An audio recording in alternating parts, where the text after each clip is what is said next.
আর এদিকে মুর্শিদাবাদের আখরিগঞ্জের দিকে নজর রাখতেই হচ্ছে, কারণ সেখানে আখরিগঞ্জ চর এলাকায় বুনো শুকুরের আক্রমণে জখম 2 ব্যক্তি। দেখছেন সেই ছবি, কথা বলবো, বিস্তারিত জানবো, পুরো বিষয়ে নজর রাখুন। আখরিগঞ্জের চরে বুনো শুয়োরের আক্রমণে জখম 2। দেখুন সেই ছবি সবুজ বার্তা নিউজে। বুনো শুয়োরের আক্রমণে জখম হলো 2 ব্যক্তি। শুক্রবার ঘটনাটি ঘটে রানীতলা থানার আখরিগঞ্জ গ্রাম পঞ্চায়েতের চর নতুন রাজাপুর এলাকায়। স্থানীয় সূত্রে খবর, এদিন ভারত বাংলাদেশ সীমান্তবর্তী চরের কৃষি জমিতে পাট কাটতে গিয়েছিল কয়েকজন কৃষক। পাটের জমিতে লুকিয়ে থাকা বুনো শুয়োর হঠাৎ আক্রমণ করে বসে তাদের উপর। বাবুলাল মণ্ডল ও প্রসেনজিৎ মণ্ডল নামে 2 কৃষক গুরুতর আহত হয়। তাদের স্থানীয় নসিপুর ব্লক স্বাস্থ্য কেন্দ্রে নিয়ে যায় কর্মরত চিকিৎসকরা। তাদের শারীরিক অবস্থা আশঙ্কাজনক হওয়ায় মুর্শিদাবাদ মেডিকেল কলেজ ও হাসপাতালে রেফার করা হয়। তাদের শারীরিক অবস্থা স্থিতিশীল রয়েছে বলে পরিবার সূত্রে খবর।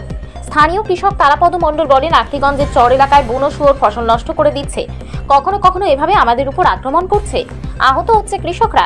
এর আগেও একাধিকবার এ ধরনের ঘটনা ঘটেছে। কৃষকদের দাবি, সরকার অথবা বন দপ্তর চরের এই ঘটনা নিয়ে কোনো পদক্ষেপ গ্রহণ করুক, নয়তো আগামী দিনে এই ধরনের ঘটনা আরো বাড়বে। ব্যুরো রিপোর্ট, সবুজ বার্তা নিউজ। তো পয়সা করি তো দরকার, এখন ছেলের পোশাক লাগবে, পয়সা করি লাগবে। কত টাকা ক্ষয়ক্ষতি হয়েছে কালকে? টাকা বলতে তো হয়তো ছেলে কালকে 3000 টাকা খরচ করে নিয়ে এসেছি, আরো লাগবে, যেতে হবে আবার। একের পর এক শুকুরে কামড়াচ্ছিল, তবুও কেন প্রশাসনের হেলদোল নেই? হ্যাঁ, তো আবার যেতে হবে, নিয়ে এসছে, এখন আজকে নিয়ে আসলো।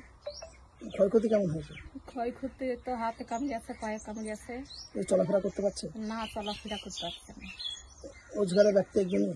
হ্যাঁ, রোজগার বলতে ছেলের বাবা কিছু করে না। ছেলের নাম?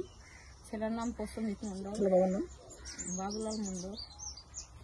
ছিল শুকুর, আপনাকে কি দেখেছেন, কি জানেন? পাট কাটতে গেছিলাম, আর পাটের জমিতে ছিল, দেয়া মানুষ দেখে তেরা চলে এসেছে, এসে একদম একবার মেরেছি, আবার মারছিলাম, মধ্যে এক কপে কিছু হয়েছে না, মেরেছি আর একদম এসে মেরে দিয়েছি। কবে সাথে কামড়েছিল? কালকে। কয়জনকে? 2 জনকে কামড়েছে আর একজন বহন করে ভর্তি আছে। আপনার এখন অবস্থা কেমন আছে? অবস্থা বলতে ব্যথা করছে খুবই। এই যে একের পর এক শুকুরের অত্যাচার আপনার এলাকায়, প্রশাসনের কোনো হেলদোল আছে? প্রশাসনের না, কিছু না। কি চাইছেন? কি চাইবো, কোনো ব্যবস্থা করুক, মানে ধরার কোনো ব্যবস্থা করে দেখ। মানে বহুত হয়ে গেছে, একটা দুটো করতে করতে আস্তে আস্তে গোটা ঘেরে লেছে, মানে ফসলও তো হতে দিছে না শুয়োরে। এটা কি বুনো শুয়োর? হ্যাঁ, বুনো শুয়োর। এটা আপনার এলাকার নাম কি? নতুন রাজাপুর। আপনার কামড়েছিল কালকে? হ্যাঁ। কোথায় ভর্তি ছিলেন? আমরা রানীনগরে ছিলাম, রানীনগর থেকে ট্রান্সফার করে দিয়েছিল দমপুরে। দমকল থেকে এলেন? হাত পায়ে আপনাদেরকে হসপিটাল নিয়ে গেতে নদী পারাপার হয়ে যেতে? আর নদী পার এদিকে লালবাগ যেতাম, তো নৌকার জন্য পারাপারে এদিকে বনমালীর ঘাট হয়ে এদিকে নৌকা ছিল, তো বনমালীর ঘাট হয়ে গেছে।